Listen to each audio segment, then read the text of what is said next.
Experience the multi-award-winning Secret Lab chairs, engineered to keep you incredibly comfortable for long hours at work and play.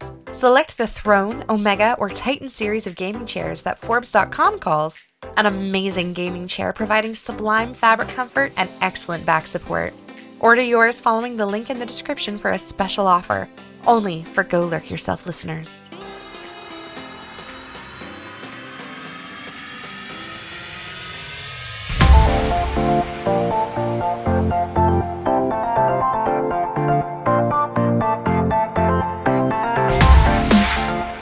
Welcome to Go Lurk Yourself, a podcast about playing and streaming video games on the internet. My name is Crunky. And I am Cherry Cake. Wait, who? Yeah, I know, right? Welcome back, Cherry. How you doing? Doing good. Just been so busy lately. Yeah. I don't know. I did start a new job, and it's actually like a proper job as well. I'm actually trying to be an adult. What? I know. It's kind of scary and a little bit disheartening at the same time because I literally have no time for games anymore. So this is the first time my PC has been on in about 9 days. Oh, wow. Yeah. But well, that's welcome to hell. I mean, that's all I can say. But it's not to say that I haven't been gaming because I still have my Switch. So any sort of spare half hour or 2 hours I have, I'm usually on that. Isn't it crazy how much the Nintendo Switch fills that void that none of us knew we needed? I know. Like before it came out, everyone's like, a mobile unit, that's going to sell like piss. And all of a sudden, it's like the best thing ever. Like a poor version of the PSP, if it's possible. I can't believe the amount of people I've heard say, I can't wait to buy that game again on Switch. You know what? It's like I've mobile said this, version. Yeah, many times when I've seen games being released for like a PC or console, I'm like, I wish there was a Switch version because if there was, I would buy it. Yeah. Or maybe an old game that you liked on PC has been ported to Switch late, and you're like, oh yes, I could totally play that on the go. I love that game. I'm not. Yeah, like you say, Final Fantasy 7 and 8 come to mind because I had them originally for the original consoles, PS2, I think. Oh, okay. Yeah, PS1. I think you're right. And then when they got released on the PC, I bought them then, and then I bought them again for the Switch. So it's crazy. Wow. I don't know what compels me to rebuy them, but there we go. If you're playing them, then it's not wasted. Because do you have I know Final Fantasy 7 was PS1. Do you have a PS1 laying around anymore?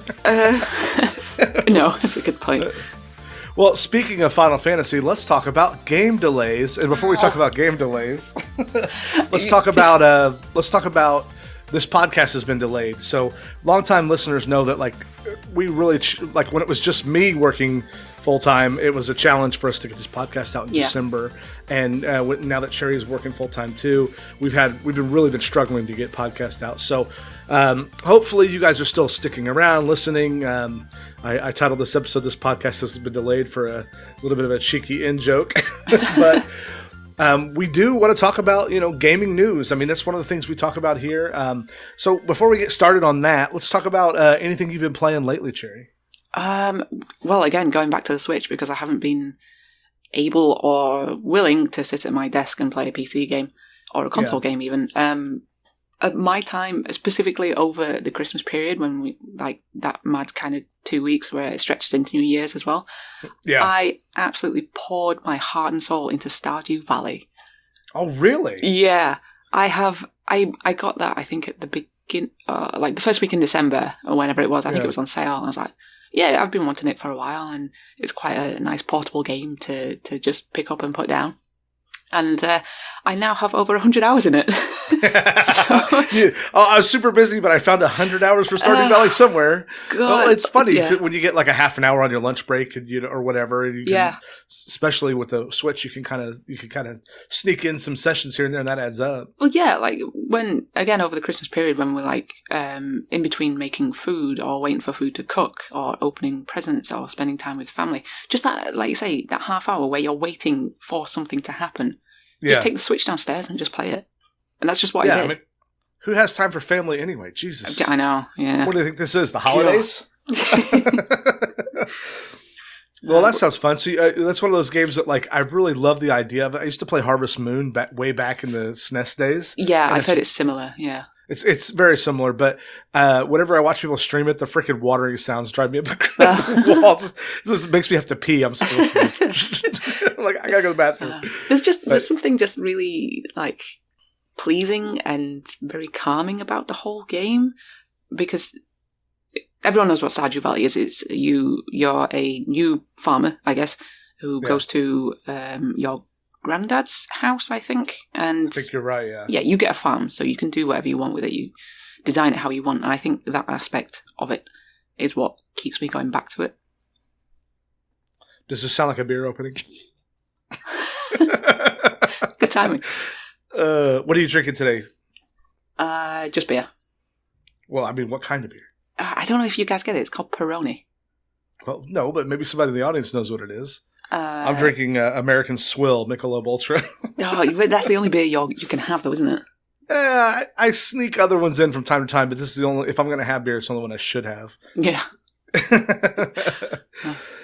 Stardew Valley, huh? Yeah. What about you? You've been enjoying it. Well, speaking of old games, on my Twitch channel, which if you guys are listening to this for the first time, is twitch.tv/crunky with 2 N's. I've not only not doing the podcast, I have not been streaming steadily like I'd like to in December for the same reasons, just being swamped at work. And I reached out to I had some people who just subbed to me all the time. And I said, hey guys, as a reward for you guys of sticking with me all through all this time, what I'd like to do is put all your names in a hat, and whatever you got, whoever wins the drawing, you get to pick my next game. And I did that. And a longtime friend of mine and subscriber, Dama, picked Horizon Zero Dawn on PS4. Oh. And I was like, when I drew it, I'm like, oh God, I remember playing this and like rage quitting it because it was so like, me and my open world aversion, and it was like very cheesy cinematics, and man, I was totally in the mood for it now because I've got probably 50 hours in it in the last week. Wow. Like I dumped all kinds of time in it. We had my daughter's birthday was this week, and we had in-laws come in, so I took like Thursday, Friday off work, and I just like like you said, between getting things ready for the house, I'd sneak up here and play for like 2 hours, then go back down and work on stuff. But I love that you used your daughter's birthday as a pretense for taking time off work. Absolutely. Well, it was more of that we were putting family from out of town up for the weekend, so we had to deep clean the house a little bit so people didn't know what scum we really were. Yeah. Well, we have a spare room where D streams. Yes. And literally we had to take down all the lighting so we didn't have to answer all the questions like, what is all this weird shit in the bedroom for? It's like, why is the camera pointing at the bed? Exactly. It really is. It's a camera and lights pointing at the bed. And that's just something her 80-year-old dad's not going to understand. No, it's a Twitch thing. You never heard of it? Twitch? Wait, what? Yeah. So we had to get all that tore down and deep clean all the house. And I had some home makeover stuff that I was kind of in the middle of, and I had to finish it up, but I still found time to put in some serious hours in the game, and wow, was I totally wrong. I hate that it's 30 frames per second on PS4 Pro even. Really? But you can flip between cinematic or extra beautiful or performance mode, and performance mode just keeps it 30 frames solid. And after a couple hours, you kind of adjust to it. I still notice when you spin the camera around, the background gets blurry as shit because it's 30, but the combat is really good in it, and the open world is full of optional and mainline quests, and it always tells you where you need to go, and those are the kind of hand-holdy things I need in an open world game, because otherwise I'll get bored and fall asleep. Yeah, totally, yeah. But if you have a PS4, I think I got the complete whole package for $20, so it's a really good deal. That's a bargain. And it's a big game. I know you right now, you probably don't have time for it, but it's a lot of fun. I really enjoyed. I've really it's one of those times where, and I've talked about this lately on my stream, that how crazy is it that I can hate a game and then a year later try it again and absolutely love it, even though it's the same thing. You know what I mean? Yeah. Sometimes you're just not in the mood for certain types of games, and I think that's what it was. I think back when that game came out, I was super hardcore into PUBG, and that's all I wanted to do. I'm I don't have time for anything else. I don't want to. Yeah, I've seen some of the gameplay of it because I remember our friend Zerka playing it on his stream, and I don't think it would be something that I'd be interested in, because I know while like the kind of setting is a bit prehistoric and very basic, there are some sci-fi elements to it that I'm not bothered about. So I'm kind of like 20% into the story, and my take on it, at least my gut instinct tells me, and anyone who's finished it by now is going to be like, no, you got it all wrong. But this is where I think about it so far is like, what it appears to me is there's like an ancient human civilization that like came close to extinction, and they gave birth to these machines. They gave rise to these like AI machines that can reproduce themselves, and that's what all those robot dinosaurs are. It's like the evolution of those machines, right? Yeah. And now human beings are like, we're near extinction. They're more like tribal again. They're coming back, and they're hunting these machines like they're wild animals. And I base that off of what I've seen in the world, and then also like how the story goes. You find these logs of ancient humans and talking about how there's some kind of like something is wiping them out, either some kind of virus that the machines made, or maybe literally the machine's killing them. I don't know, but it's been a pretty interesting story. But you know me, a story it can carry you so far, but the combat has to be engaging, and that's really been what it's. You know what it reminds me of? It's more of and I know you don't like sci-fi, but it's more of a sci-fi Tomb Raider. Okay, yeah. That's kind of the way I kind of chalk it up, because it's real bow heavy, you know, and she gets like a melee spear, but it's not for everybody, and it wasn't for me 2 years ago when it came out, but now I love it. And the reason, one of the things that sparked me to do that was I really got in over Christmas break when you were talking about playing the Switch between your friends and family being over, or your family get-togethers. I really got into Slay the Spire. I went to bed, or I think it was the week of New Year's. So like after Christmas was over, I had gone back and like I know you're going to find this surprising, but I went back and played some Dark Souls, and I did like all the Steam achievements for Dark Souls 1 and 3, which is nice. a lot of grinding and multiplayer stuff. But I did all of that. And when I was done with that, I was like, I need a new game. And I was like really like wishy-washy about what I wanted to play. And I remember I don't even remember when I did it, but I bought Slay the Spire on some Steam sale when it was really cheap. And I said, you know what, I've 0 hours played. So I turned it on, and Dee comes in at like 10:30 at night. I was off the next couple of days. I was off the whole week of New Year's, and she had to go to work. So at like 10:30 at night, she's like, hey, I'm going to bed. I said, good night. I started playing Slay the Spire, listening to some music, kind of just chilling, you know? Yeah. And then she comes back in the room and says, what are you doing? And I go, I'm playing video games. Why? She goes, well, it's 6 a.m. I'm going to work. I'm like, oh my God, are you kidding me? Seriously? I stayed up all night playing the game, and it went so like no time passed. It was like, oh man, yeah, and like literally as of last week, my sleep schedule's still messed up because I didn't sleep at all that night. Oh, that's nuts. But that's what kind of prompted me of like when Slay the Spire came out. I saw Dee and a couple of streamers playing it. I'm like, I really don't like card games, and I don't like this. And but man, the right mood strikes you, and all of a sudden, it's the best game ever. Yeah, it's weird how you kind of get that ebb and flow as a gamer, where, like you're saying, sometimes you can just not be in the mood for something, but then the next day you totally want to play it. It's hey, you don't have to tell me about being in the mood. I've been married for 20 years. Wait. Well, that's we got all caught up on what we've been playing lately and why the podcast has been kind of in and out the last bit. Let's talk about 2020 delays. Now, I know before we started this podcast, you sent me a link to the games that announced that have been delayed for this year. And the first one, the little thumbnail that popped up, has actually devastated me. But I haven't read this article because you said you wanted to talk about this, so you can explain it to me. But the thumbnail is of Cloud Strife from Final Fantasy VII, and the remake that should be coming out this year.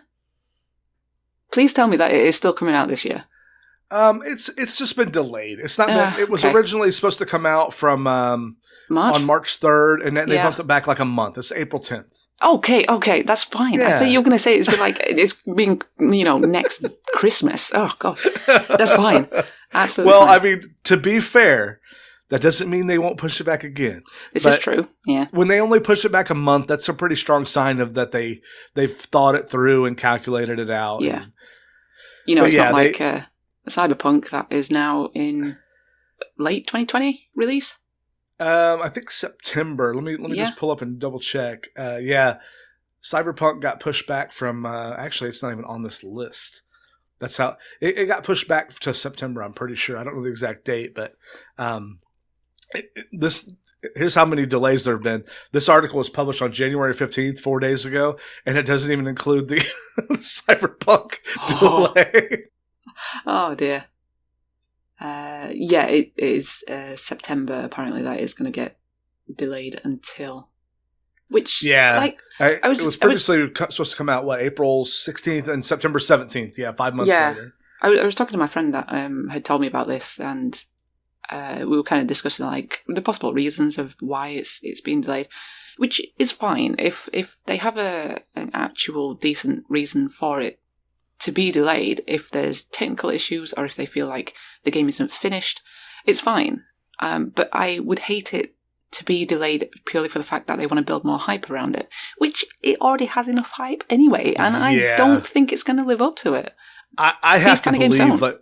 I have to believe that what, like my gut instinct, and I have no inside information or any reason to believe this within my gut, is that if they're building it up for hype, then they're making a huge tactical error because, or if it's because of like other games coming out around that time and they want to maximize their return.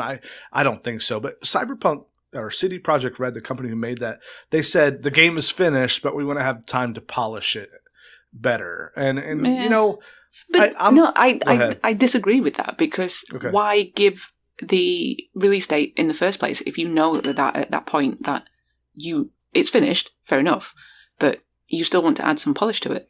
Why not just say, if you just give yourself that buffer of time instead of, again, building all the hype for it to be not to be released in April? Why? I literally scratched my head at that. I agree. It's frustrating as a fan, especially like our friend Wolf Trove is looking forward to this game, like mad, and you know he was the first one to tell me that like, hey man, if they're gonna make a better game in the end because of it, I'm all about it. I'm all for it. Yeah. And that's great because I think it was Miyazaki, or not Miyazaki, the guy who made Mario. What's his name? Is it Miyamoto? Miyamoto said early on that a delayed game that's good is great forever, but a game that's on time and bad is bad forever. Yeah. I think that's that's an older quote because it kind of took place before like modern DLC and day one patches came out, but it still holds true. Like even if they patch it later, I don't have to say anything other than No Man's Sky to let you know the difference between the impressions of how bad that game was at first, but then they go ahead. The one that always comes to mind for me is Fallout 76. Oh yeah. That's whenever anyone is talking about delayed games or games that have been released too soon, and the developers say, "Oh, we'll patch it and we'll make sure that it actually gets the proper content that is or should have been there at the release date." Fallout 76 always comes to mind for me for some reason. Well, and it notoriously comes up in gaming news still today as being like broken and new patches meant to fix things breaks things. Yeah, and Bethesda dropped the ball on that one. Yeah, they're like the most. When you look at the list of like companies that have fallen from grace, Bethesda took a nosedive. Yeah. Bethesda and Blizzard this past year, 2019, really took Blizzard a nosedive. With their whole, they banned the guy that was for the China protest, the Hong Kong protests, and then they had that where they announced a Diablo game, but it was a mobile game last year. Oh yes, I do remember that. That was E3, wasn't it? So they had some big e-game. Yeah, it was. They had some big games of gaming event, and the person who won said support Hong Kong and the Chinese protest, and Blizzard, who has a bottom line to worry about, and Hong Kong or China is a big piece of their money, of their profit. Banned him and took away his prize money, and they went back on it later, and there were all these protests at BlizzCon. And while that's a business decision that they made, it also has a cost on the other end of looking like they're just selling out their fans for China profit. Yeah. The Blizzard to me always just remind me of WoW. I don't associate Blizzard with anything else because that's all I know them for. long before they made WoW. They made all kinds of games in the 90s, and they had the StarCraft and Warcraft games, and they made these Viking games back in the SNES days that were wildly popular. But yeah, WoW is what they. Yeah, WoW is when like 90% of everyone who knows them learned about who they were, so it's fair. Yeah. You want to hear the other games that are being delayed? Yes, carry on. Last of Us Part 2 okay. was pushed back from February 21st to May 29th, so a couple months, not crazy, but, if you're a huge fan, like, I kind of missed out on Last of Us the first time, and I played it when it went to PS4, like an HD remaster, and it's one of the best games I've ever played now that I went through it. But Last of Us Part 2 coming out 4 months later. Again, if they polish it up and make it better, great. Naughty Dog has a long-standing history of quality, but that, hopefully that'll help them get that out the gate right. Yeah, apologies for the background noise if you can hear my family downstairs. You're good. The Last of Us is one game that's passed me by. I'm very on the fence with whether I would like to play it or not. I don't know why. I've seen Dee play it. I've seen Chaos play it. Maybe just for a couple of hours, but I really don't know if it's a game that I'd want to play. I don't know why. I can't explain why. Because, like you say, Naughty Dog are pretty decent for what they've accomplished. Uncharted is a great series, even though it's no Tomb Raider. But shots fired. There's something that I don't know. I kind of it's such a strange feeling that I can't really describe with The Last of Us, that I kind of want to play it, but I don't want to play it at the same time. Yeah, so I don't know if it works this way for everybody. Like, it has a special hold on me, I think, because I'm a dad and have a daughter, and that's kind of the themings of that game. Meanwhile, I hate kids. There you go. That's why you're not going to like it. So if you've never played the game, this is mild spoilers of the intro of the story, but I think it's been out long enough. Yeah, exactly. Joel, who's the main character of the game, has a daughter during a zombie outbreak, and the military's like gunning zombie or non-zombie. They don't care in the streets because they can't tell, and they end up killing his daughter. I remember he's running away. Yeah, I do remember the beginning bit, yeah. And then it like jumps forward 10 or 15 years, I don't remember exactly, but to like, okay, the zombie outbreak's there's been like martial law implemented, and it's a whole like apocalypse, and there's still zombies in the loose. Not zombies, but infected clickers and the like. And he meets this girl, and this girl's kind of like the cure for the zombies, but she's got to be she's not able to be infected, and they need to use her to like inoculate humanity and save humanity from the zombies, right? And it's the story of him taking her from one end of the country to the other, and of course things change and happen, and then like how he like tries to distance himself from a relationship with Ellie, who's this young, teen, late teen, early adult gal, and because of his loss of his daughter, those are the themes that play. And the genius of the game is not necessarily the gameplay. It's serviceable gameplay, especially if you've played like you said, all the other Naughty Dog games, or Tomb Raider, or even like games like Horizon Zero Dawn, the third person over the shoulder kind of games. Yeah, it's very serviceable. There's nothing. There's a couple of glitchy parts in it, but no more than any other AAA game. And but the theming of the story, and specifically how the ending is handled, I think is like movie level masterpiece era. So they have a really tall order to live up to for The Last of Us Part 2, in my opinion. Yeah. I will say I have, for some reason I have actually watched the ending of it, and the story seems incredibly heavy. Yes. But like in a good way. Yeah. It's I would put it on the the mountain of masterpiece video games. Wow. I would put it up there, and if you don't want to play it, like I had a real hard time playing it because I don't do a lot of shooting stuff on consoles, and because it's a survival type game, ammo is very scarce, and if you miss your shots, you're just wasting ammo. Yeah. But I absolutely will put it up there with any game because it's that good. The story alone, And if you don't want to play it because you're not good at shooters, then just watch the cutscenes on YouTube. Yeah, I'm not gonna lie. I've done that with Tomb Raider as well. After I finished the game, it's just like watching a movie. It's great. Exactly, a really good story. It's fun to kind of like see it all pieced together without the middle parts of you spending 4 hours beating a boss or something. Yeah. The other game we talked about, Final Fantasy. There's Marvel's Avengers got moved back from from May 15th to September 4th. Which, to be honest, I didn't even know this game existed. Yeah, I don't know about it. I think it's going to be one of those games that like everyone assumes is going to be crap. So if it comes out and it's halfway decent, that people are going to be surprised and happy about it. And or it's people are not going to know anything about it. It's going to suck and it'll just be lost in the annals of history. Yeah. I'm just reading about it here. Actually, this is from Crystal Dynamics and Square Enix. Yeah. So these are two big powerhouses that have developed this. Cherry just got a new game on her radar, it sounds like. God, it sounds like I hate every game on this podcast. But I swear to God, I actually do like gaming and games. Just the ones that we tend to cover, I don't know, just seem to disagree with me.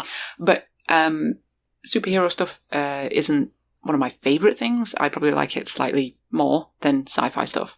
Right. So it might be interesting. I don't know if it's like a fighting game or is it an adventure game or? To be honest, there's not a lot written about it that I've been able to find.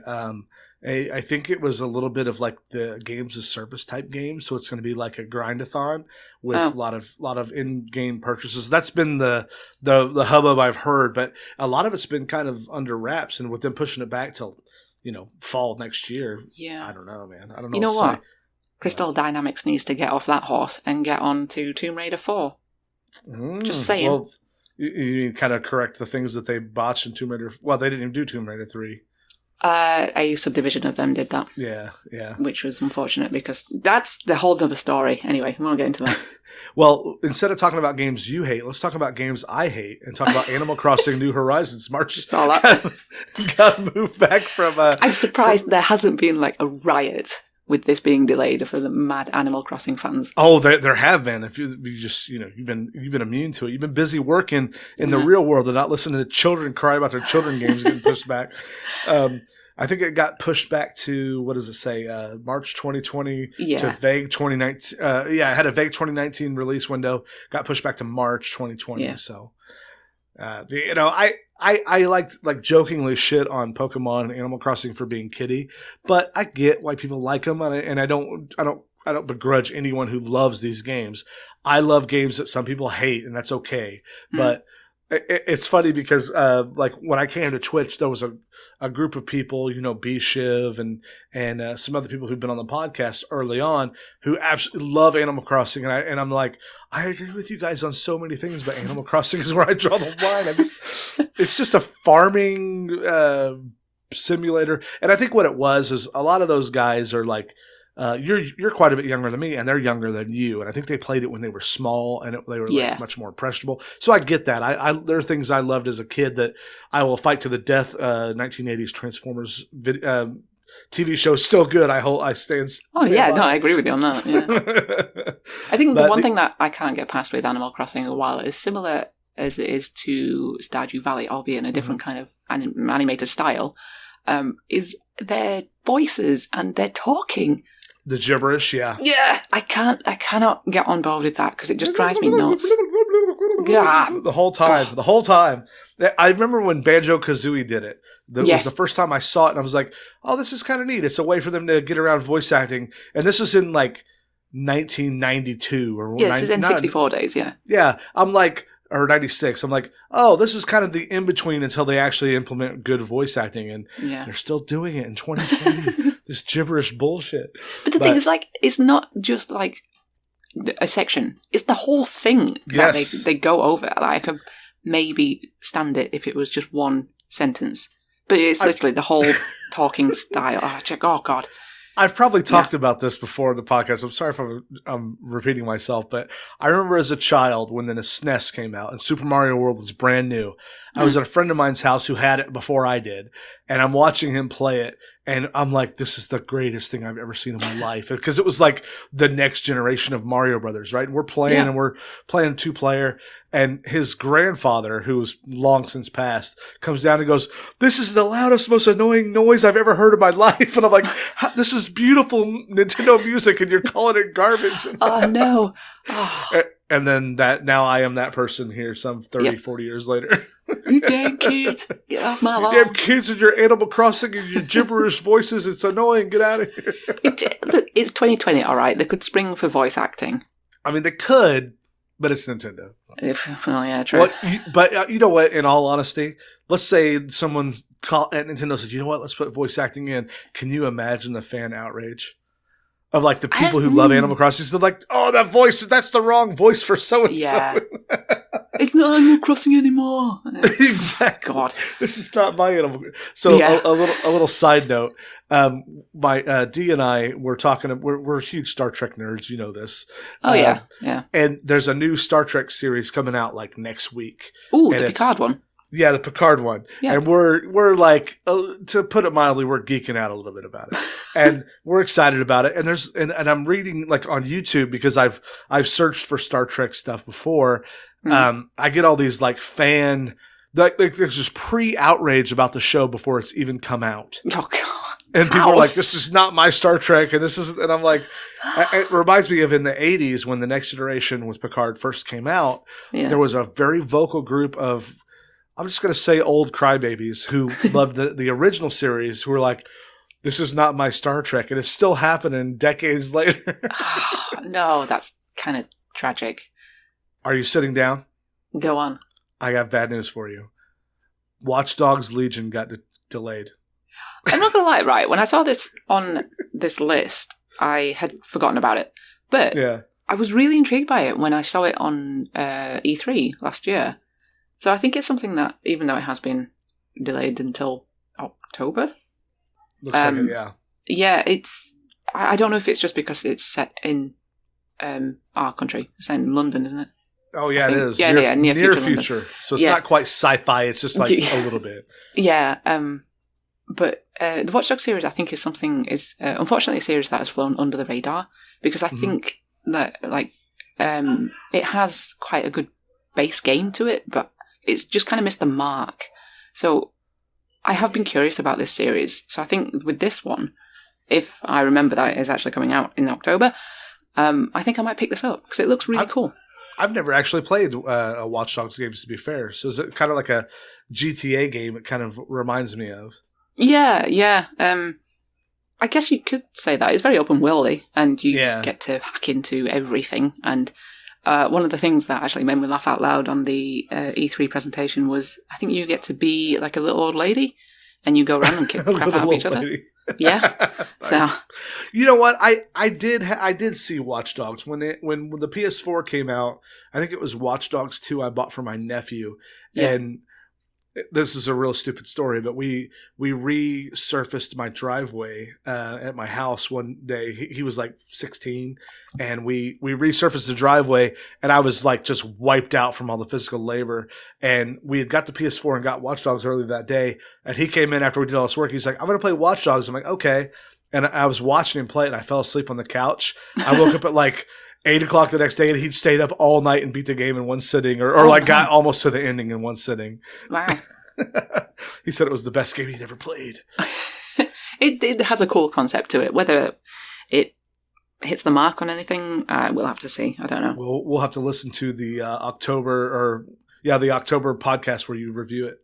Yeah. Well, what about the other Ubisoft game on the 2020 calendar? Tom Clancy's Rainbow Six Quarantine. Yeah, what do you think about this? I don't know actually if you actually got into it. No, was it last year or the year before? I can't remember. I played it like once and had no idea what was happening, and I think I quit because I felt like I was just like being a third wheel and not getting anything done. I think it's a 3-player team that you have. So I think it was me, Chaos, and Bunny. Potentially 4. I can't remember.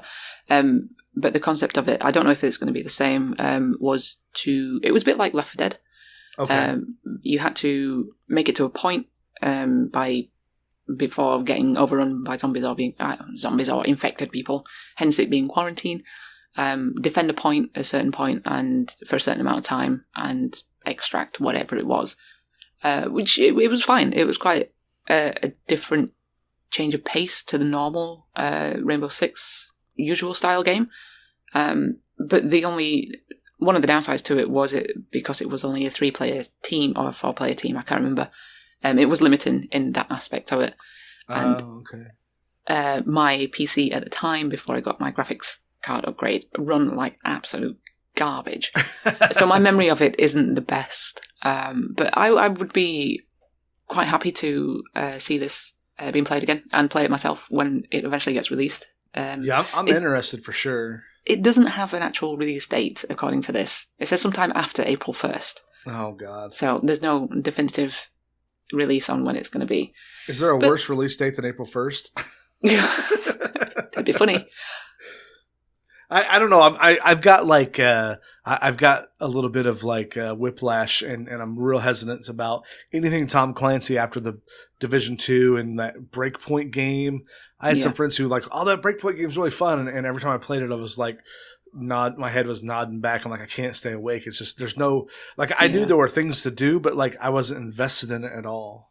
See, we played Wildlands, didn't we? We did, yeah. Which was fine, but again, it was not overwhelming. It was very wishy-washy with what you had to accomplish in the game. I wasn't just doing things for the sake of that they were on your screen as objectives, not because you cared. There's a waypoint there. Let's go there. Or there's that icon. Go see what that is, and then in the meantime, run people over or destroy things, and then get hunted down by whatever. I can't remember what the name of the big. The bad corporation or whatever? Yeah, it began with a U, and I can't remember what it was. And did you ever play Breakpoint? No, I never played Breakpoint. It was just the same thing. It was the exact same that's thing. Precisely why I didn't play it. What the hell were they thinking? Oh, I don't know. What we're going to do? It's Cashback? Ubisoft. I think Ubisoft, they kind of have this idea that like mad scientists said, these are the ingredients of a good game. There have to be towers, there have to be collectibles, and they just like cram it in everything. Yeah. Like it's almost like an open world kind of Siege. Exactly. Because you're just running in a group just a team, and you have an objective to go and take down. But yeah, it was disappointing, Wildlands, because I think it could have been a really good game. And if Breakpoint's just the same, then meh. Yeah. I did actually get around to playing the Division 2 the other day. Okay. Which again, it was fine. It wasn't anything to write home about. But I guess there's a slight more direction in gameplay with the Division. It's a bit more pointed to go here rather than Wildlands or Breakpoint, where it's very open world. There is still an open world aspect to it, but yeah, there is a lot more direction. A little bit more focused. Yeah. So what are your thoughts on the Skull of Bones, who also has been delayed to sometime after April 1st? I remember this being announced because I immediately thought this is something that Snuffus would like to play. Yeah, he's all about it. He's been following it, telling me about it.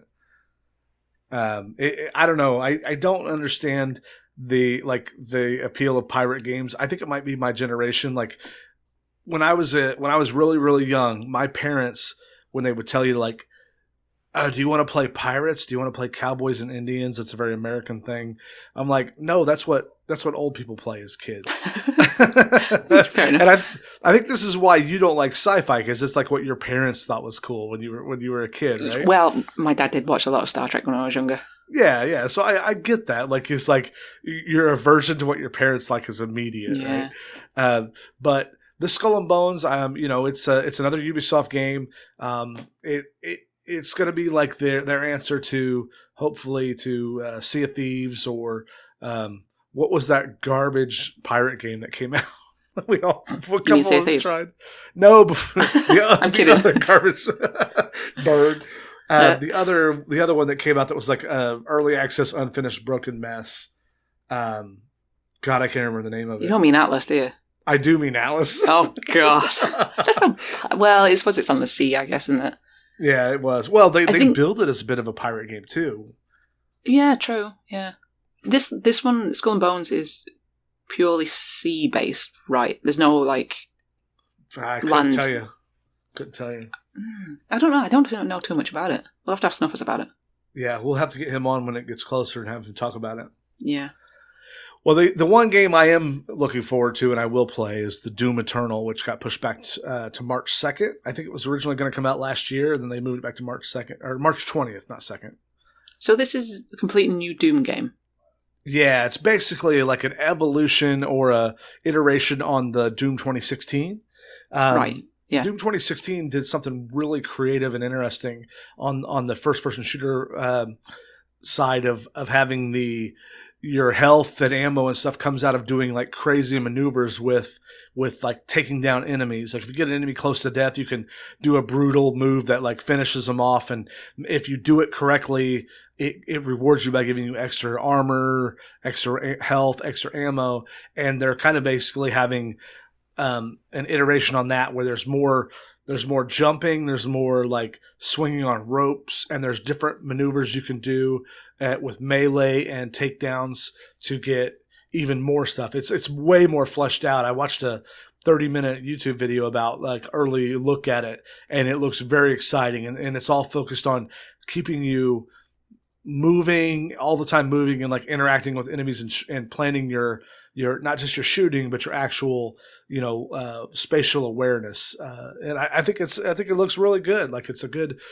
next step of the franchise. Instead of just like rehashing and giving you more levels, they're actually changing the core gameplay a bit in a positive way. Nice.